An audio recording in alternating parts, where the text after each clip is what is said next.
दुसरा माझा विषय मृत व्यक्तीला जिवंत करून त्याच्याकडनं अर्ज आणि मृत्यूपत्र घेऊन त्याचे नाव लावण्यात आले. माझे वडील विठ्ठल नामदेव तळेले यांच्या नाव मृत्यूपत्रावर असताना सुद्धा त्यांनी गजानन नामदेव तळेले माझे काका यांनी चुकीची माहिती देऊन तलाठ्याकडनं नोंद करून घेतली आणि तलाठ्यांनी सुद्धा मृत्यूपत्र न बघता आणि मला अधिकार आहे असं नायब तहसीलदार यांनी सांगून त्या मृत्यूपत्राचा चुकीचा अर्थ लावून त्यांनी गजानन नामदेव तळेले यांची नोंद केली. आज त्यांचे मुलं ती सगळी संपत्ती विकून कधीही फरार होऊ शकतात आणि ज्यांच्या नावावरती संपत्ती आहे त्यांना ती मिळणार नाही. त्यावर योग्य ती कार्यवाही करावी. तलाठी, तहसीलदार, नायब तहसीलदार आणि मंडळाधिकारी यांच्यावर योग्य ती कार्यवाही व्हावी. अन्यथा त्यांच्यावर फौजदारी गुन्हे दाखल करण्यात यावे किंवा ते पळून जातील त्याच्यावर जबाबदार कोण?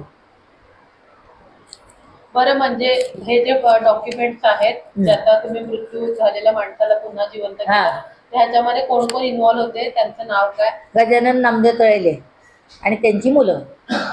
अच्छा. आणि जे शासकीय मंडळाधिकारी, तलाठी, नायब तहसीलदार आणि तहसीलदार. नाव काय त्यांचं? मंडळाधिकारी आहे राजेश भंगाळे, नायब तहसीलदार आहे वाघ आणि तहसीलदार आता बदलले आहेत आणि तलाठी आहे सोनावणे. पण ज्यावेळेस राजेश भंगाडे हा तलाठी होता तेव्हा त्याने चूक केली आणि आता तो मंडळाधिकारी आहे पुन्हा त्याने चूक केली. म्हणजे प्रत्येक वेळेस तो पद बदलतो आणि चुकाही करतोय. अच्छा. ही जे तलाठी आहे ते जळगावचे आहेत? जळगावचे आहेत. या संदर्भात आपण आतापर्यंत कोणाकोणाला संपर्क केला?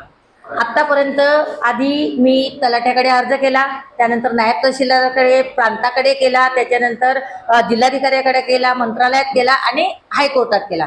हायकोर्टाचे स्टे असताना सुद्धा, मंत्रालयाचा निकाल असताना सुद्धा गजानन नामदेव तळेले अनेक म्हणणं वेगवेगळ्या प्रकारे मांडून, आपलं म्हणणं वेगवेगळ्या प्रकारे मांडून 3 वेळा ॲप्लिकेशन करतायत तलाठ्याकडे, उपजिल्हाधिकारी, जिल्हाधिकारी, मंत्रालय अशा प्रकारे. आता हा 3रा अर्ज त्यांचा उपजिल्हाधिकाऱ्याकडे आलेला आहे.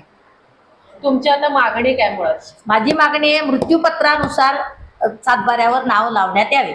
आपल्या ज्या दोन्ही पण विषयाच्या मागण्या आहेत त्या जर पूर्ण झाल्या नाहीत, आपली पुढील भूमिका काय असणार? पुढील भूमिका मी आमरण उपोषण करेन आणि 7व्या दिवशी आत्मदहन करेन.